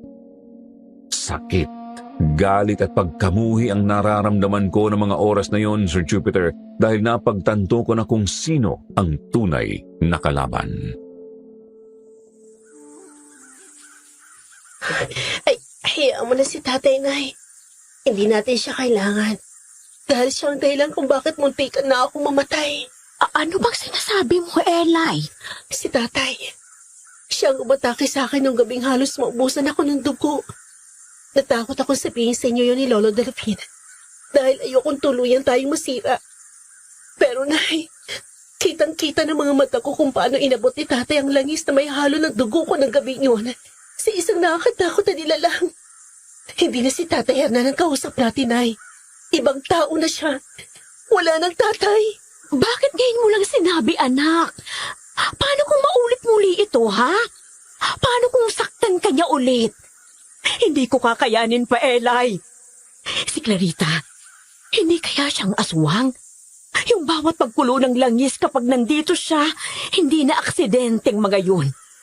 Siya ang babala ng langis. Oh, Diyos ko. Hindi na tayo ligtas, anak. Magmadali ka. Babalik tayo sa kubo ng Lolo Delphine mo ngayon din. Si Patring, Nay. Kailangan ko siyang balaan. Isasama kong kaibigan ko at baka pati siya mapahamak. Pupuntahan ko muna si Patring, Nay. Susunod na lang po ako. Mauna na po kayo sa kubo ni Lolo Delphine. Mag-iingat ka, anak. Lakad takbo ang ginawa ko, makarating lang agad sa tinitirhang bahay ng kaibigan ko. May kalayuan din kasi ang inuupahang bahay ni Patring mula sa bahay namin, kaya naman madilim na nang matanaw ko ang tinutuluyan nito. Pero bago pa man ako tuluyang makalapit doon, isang malakas at nakakabinging sigaw ang narinig ko na nagmula sa malaking lumang bahay. Patring, ikaw ba yan? Nasaan ka? Buksan mo to, si Eli to. Patring! Tama na! Wala kang kwenta! Napakasimple lang ng mga inuutos ko sa'yo. Hindi mo pa magawa ng maayos! Kaya nararapat lang sa'yo ang maparusahan! Dahil hindi ko kaya mga pinagagawa mo sa akin. Hindi ako katulad mo. Ngayon ka magpaliwanag sa kaibigan mo. Mukhang sakto lang ang pagdating ng bisita natin. Elay. Anong sabi mo, Patring? Tama bang narinig ko? Nanay mo si Clarita? Ang halimaw na yan ay si Clarita? Anong ginagawa mo dito? Umalis ka na rito, Elay. Pakiusap, umalis ka na habang may oras pa. Nanlamig ang buong katawan ko, Sir Jupiter. Pakiramdam ko na manhid din ako ng mga oras na yun. Hindi ako makagalaw. Hindi ako makapagsalita. Ang kaibigan kong si Patring nakatayo sa harap ko. Duguan, nanginginig at sa likod niya ay isang halimaw. Namumula ang mga mata nito. May mahahaba at matutulis na kuko. Nakalabas din ng mga pangil at mahaba nitong dila na naglalaway na tila sabik sa sariwang laman at dugo. Matangkad ito, payat, maputla at litaw ang mga nangingitim nitong ugat sa katawan. Naaamoy ko din dito ang napakasangsang niyang amoy na parang amoy ng nabubulok. Doon ko napagtanto na siya yung anino na nakita ko nung gabing halos bawian na ako ng buhay. Napaatras ako ng isang hakbang nang ngumisi ito sa akin at saka ako matalim na tiningnan. Nasaksihan ko ang pagbabagong anyo ng halimaw. Bumalik ito sa dati nitong anyo na maganda at mukhang bata na si Clarita na siyang nagbigay ng matinding kaba at takot sa puso ko. Kasabay nun ay ang tuluyang pagkasira ng tiwala ko dahil ang kaibigang pinanghawakan ko ay isa palang pintuan papunta sa kapahamakan ko. Clarita! Mga aswang! Mga aswang kayo! Elay, makinig ka. Diyan ka lang! Huwag kang lalapit! Wala akong kaibigang aswang! Wala! Patawarin mo ako, Elay. Kung may pagpipilian lang ako, ayoko mabuhay ng ganito. Gusto ko mabuhay ng isang normal na kagaya mo. Hindi ko gusto maging ganito, Elay, na maging isa sa lahi ng aswang. Oo, anak ako ni Clarita pero hindi ako katulad niya. At kahit kailan ayoko maging katulad ako ng nanay ko na pumapatay ng tao para lang mabuhay. Lahat ng pinakita ko sa iyo, Elay, lahat ng yun ay totoo. At gusto kong yun ang mga maalala mo sa akin. Yung mga magagandang pinagsamahan natin. At kung may hindi man totoo doon, ayun ay ang pagkatao ko na nilihim ko sa'yo. Dahil ayokong malaman mo na may lahi ako ng isang aswang. Bakit hindi mo agad sinabi, Patring? Bakit? Yung paglapit mo sa akin at pakikipagkaibigan mo sa akin, planado bang lahat ng yon? Yung mga tao nagkasakit, paano mo may papaliwanag ang mga yun, ha? Paano? Sa lahat ng inutos niya sa akin, ang paglapit ko sa iyo ang pinakagusto ko dahil naging totoong kaibigan kita. Inutusan niya akong lapitan ka at kunin ang loob mo para madala kita sa kanya. Pero hindi ko siya sinunod. Dahil ayoko may mangyaring masama sa iyo, Elay. Sa bawat pagtanggi ko, nadalhin kita kay Nanay Clarita. Pinarurusahan niya ako. Yung mga pasa, latay na nakita mo sa katawan ko, siyang may gawa nun sa akin. At sa tuwing nangangailangan siya ng dugo, ako ang inuutusan niyang maghanap ng bagong bibiktimahin. At sinusuway ko siya. At dugo ko mismo ang binibigay ko sa kanya, Elay. Kaya may mga pantal na pula din sa balat ko na nakita mo at pamumutla ng mukha ko. dahil inaalay ko ang sarili kong dugo sa kanya para wala nang iba pang mabiktima. Diyos ko, hindi totoo ang lahat ng ito. Yung mga naging biktima, hindi sila nagkasakit, Elay. Kinuha niya ang dugo at lakas ng mga ito para mapanatili niya ang maganda niyang mukha at walang hanggang kabataan. Kailangan kanya dahil ikaw ang pinakamaganda at dalisay sa lahat. Naniniwala siyang gamit ang dugo mo at buong buhay mo ay mapapanatili niya ang kanyang magandang anyo at maibabalik niya ang lahi ng mga aswang.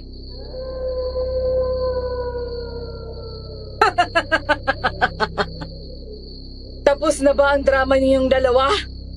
Nakakaiyak naman. Pero mas nakakaiyak siguro kung maisa sa katuparan ko ang mga matagal ko ng plano. Sinubukan kong humakbang paatras nang bumaling sa akin ang halimaw na si Clarita. Pero hindi ko maigalaw ang aking katawan dahil parang may isang puwersa na pumipigil sa akin. Nandilisik ang mga mata nito habang nakatingin ng diretso sa akin. Tinatagan ko naman ang loob ko at nilabanan ang mga tingin niyang yun. Pero bigla akong nakaramdam ng panghihina sa aking katawan na parabang may humihigop ng lakas ko. Tama na, Nay! Itigil mo na to! Huwag mong idamay ang kaibigan ko! Tumahimik ka! Hindi ako titigil hanggat hindi ko na ipaghihiganti ang lahi natin na inubos ng mga walang kwentang taong yan! Hindi ako katulad niyong mga aswang!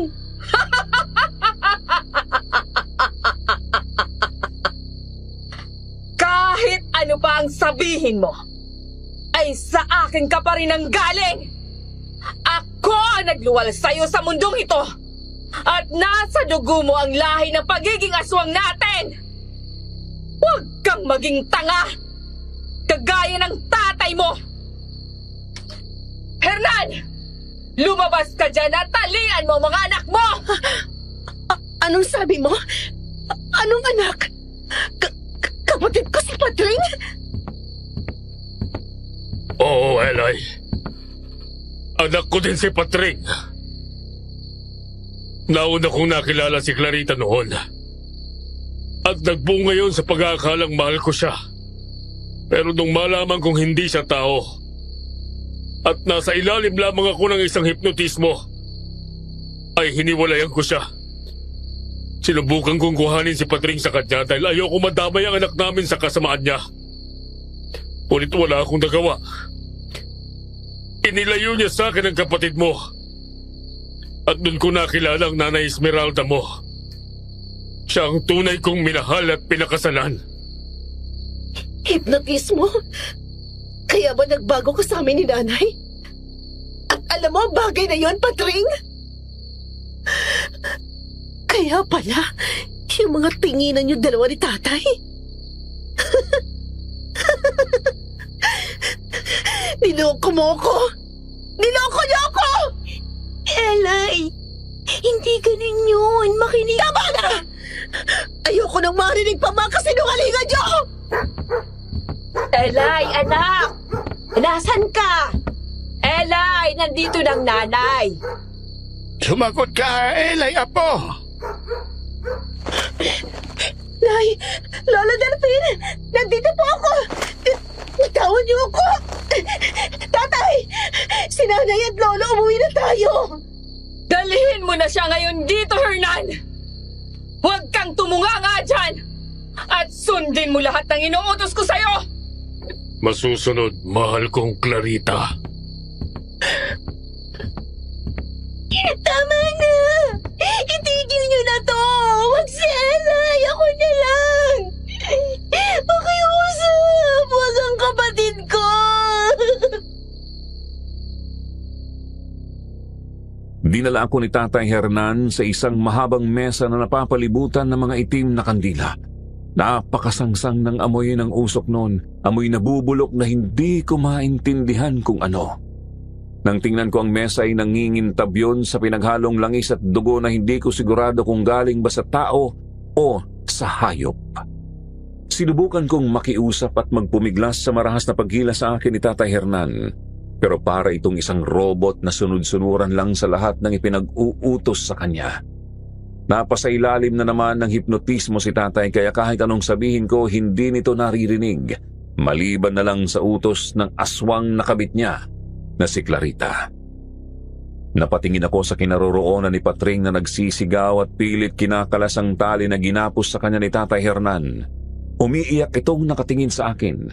Nakaramdam ako ng matinding sakit sa puso ko, Sir Jupiter, dahil alam ko sa sarili ko na sa kabila ng mga ginawa niya na kasinungalingan, naging biktima lang din siya. Kagaya ko.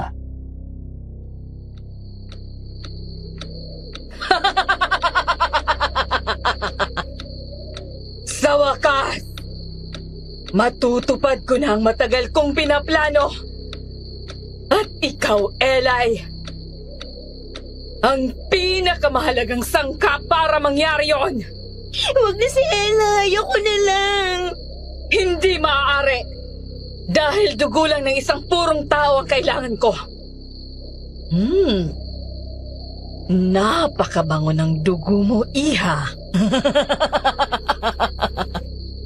Ang ganda at kabataan mong yan ay mapapasa akin din.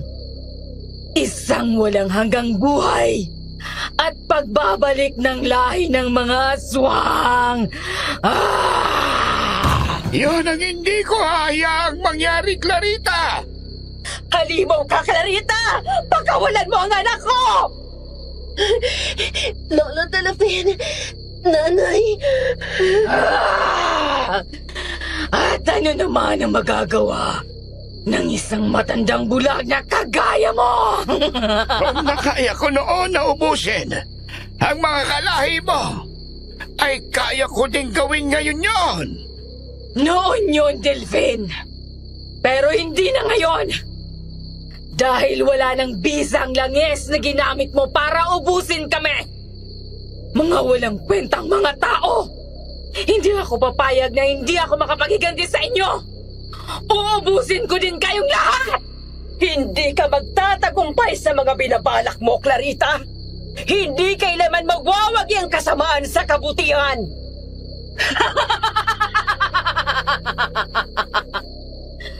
Nakuha ko nga si Hernan sa'yo, hindi ba? Si Elay pa kaya? Ayoko na! Tama na! Ang sakit!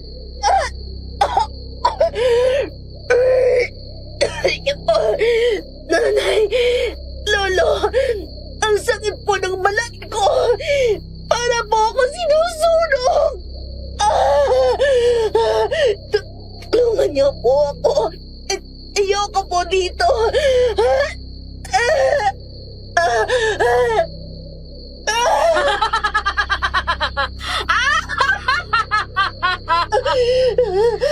Kung ginamit niyo ang langis para sa proteksyon at babala, gagamitin ko naman ito laban sa inyo!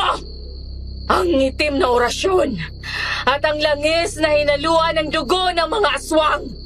Sa pamamagitan ng mga ito, ay may babalik kong muli ang lahi namin. At ang dugo ni Eli at walang hanggang kabataan ay mapapasa akin!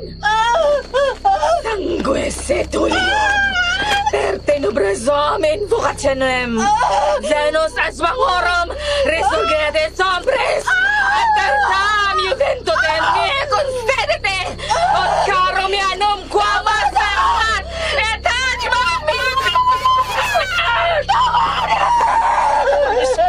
kayo na pong pangalan sa anak ko.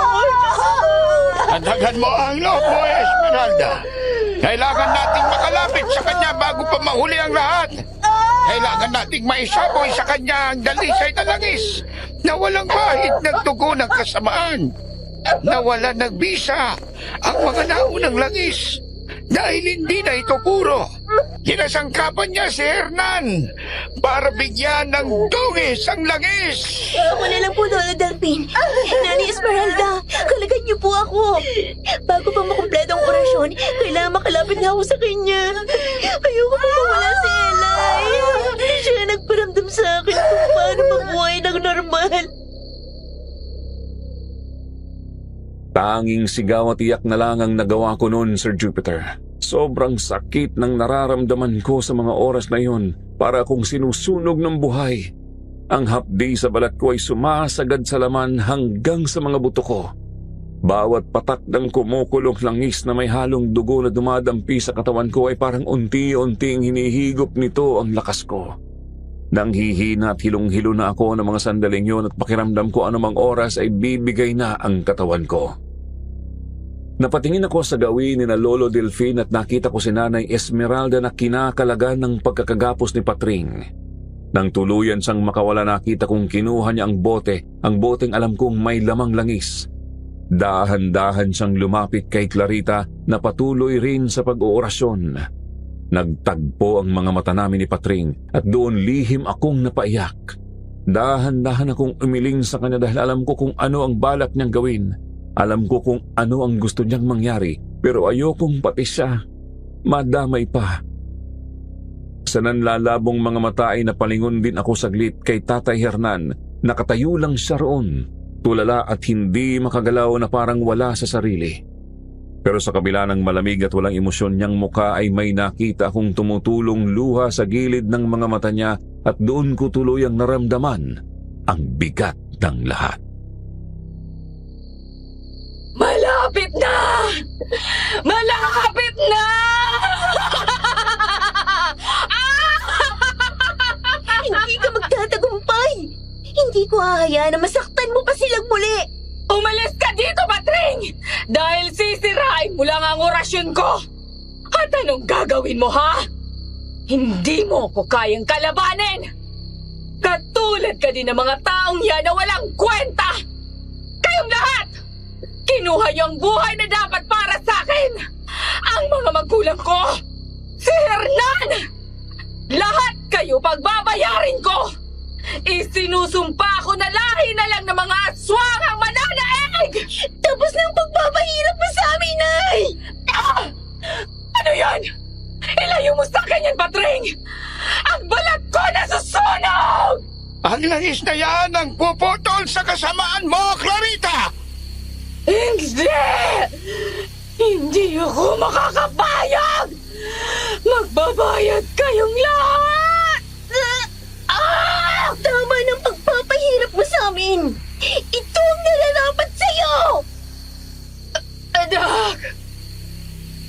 Huwag mong gawin sa nanay ito! Ayaw mo bang magsama tayo ng habang buhay? Mas nanaisin ko pang mabuhay nang wala ka kaysa mabuhay na kasama ka kung kapalit naman ito ay walang hanggang kasamaan! Ah! Wala kang utang na loob!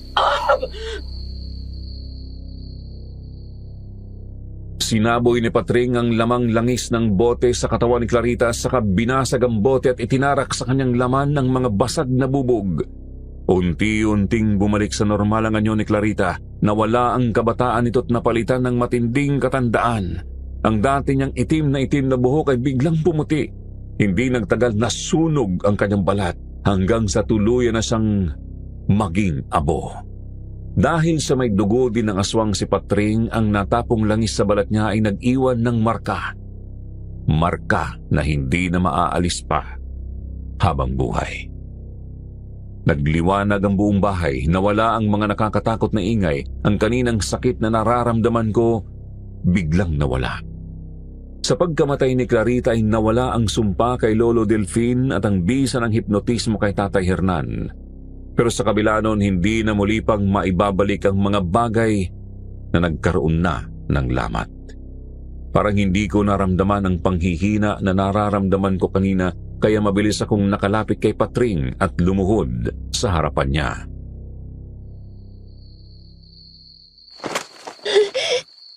Patring, naririnig mo ba ako? Gumising ka! Gumising ka! Nanay Esme, patawarin niyo po sana ako kung naglihim ako sa inyo. Mahal na mahal kita, Elay. Hindi lang bilang isang kaibigan, kundi bilang isang kapatid. Sana mapatawad mo ako. Pinatatawad na kita. hindi mo ginusto mga nangyari sa akin. Katulad ko, isa ka din sa naging biktima. Alam kong ginawa mo lang lahat ng yon para sa ikabubuti ko. Salamat sa ginawa mo sakripisyo para mailigtas ako, Patrick. Salamat sa Diyos at ligtas na kayo mga anak. Wala kang kasalanan, Patring. Salamat sa pagprotekta mo kay Eli. Tapos na. Wala nang sakit at paghihirap. Ang sumba ay natapos na. Sa hinaba-haba ng panahon, ay sa wakas, nakita ko ding muli ang liwanag na matagal nang ipinagkait sa akin. Masaya po ako na nakakakita na kayo ulit, Lolo. Mabuti pa siguro kung bumalik na tayo sa kubo. Kailangan ng magamot ni Patring at kailangan mo din ng pahinga, anak. Magiging maayos lang po siya, Nay. Huwag kang mag-alala, Elaya po. Ako na ang bahalang gumamot sa kanya. Halina kayo at dalhin na natin siya sa kubo. Ako na po magbubuhat sa kanya.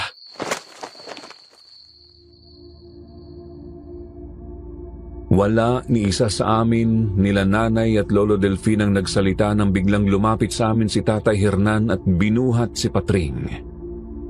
May sakit pa na natira sa puso ko, Sir Jupiter, at hindi ko alam kung kailan yon maghihilom.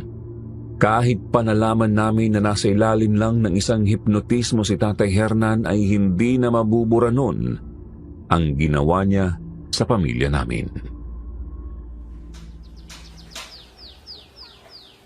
Nay!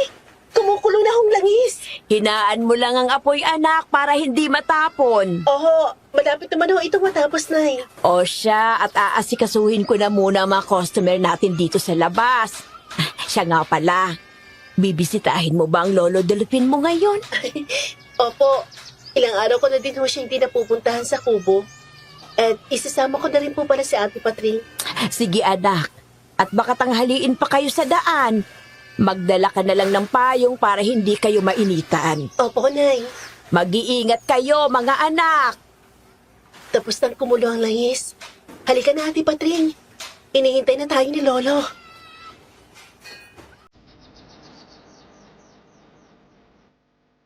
Bumalik ang sigla sa lugar namin, pero hindi sa aming pamilya. Naalala na ni Tatay Hernan ang lahat ng nagawa niya nung nasa ilalim pa siya ng hipnotismo. Humingi siya ng tawad sa amin lalo na kay nanay. Pero hindi na muli pang bumalik sa dati ang pamilyang punong-puno ng sigla at pagmamahal noon. Umalis si Tatay, dala ang mga alaala ng kahapon. Hindi ko masisisi ang Nanay Esmeralda ko kung hindi pa niya kayang magpatawad at tanggapin muli si Tatay sa buhay namin.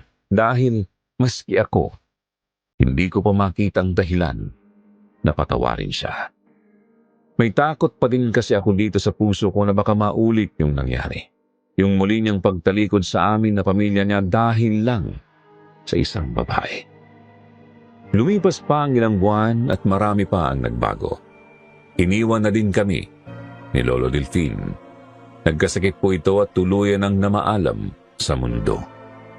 Binilin din niya na kung maaari ay sa likod na lang ng kubo niya ay doon namin sa ilibing kasama ang pinakamamahal niyang si Lola Adelia.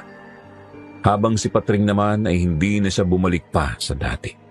Yung Patring na madaldal, maingay, masigla na nakilala at naging kaibigan ko, hindi na ito pala salita at lagi na lang nasa malayo ang tingin.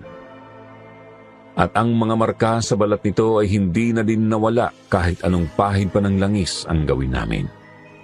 Ito ang nagsilbing paalala kung ano ang nangyari sa kanya at kung saan siya nagmula. May kanya-kanya kaming mga sugat, Sir Jupiter. Hindi man yun tuluyang napagaling ng kumukulong langis ay umaasa ako na balang araw ang mga sugat na ito ay maghihilom din. At sa pagkamatay ng kabit ni Tatay, huminto ang pagkulo ng langis at hindi na din ito kusang kumukulo kahit hindi pa ito naisasalang sa mainit na apoy. Hanggang dito na lamang po, ito po si Eli at ito ang aking kwentong Takip Silim. Maraming salamat po sa pakikinig.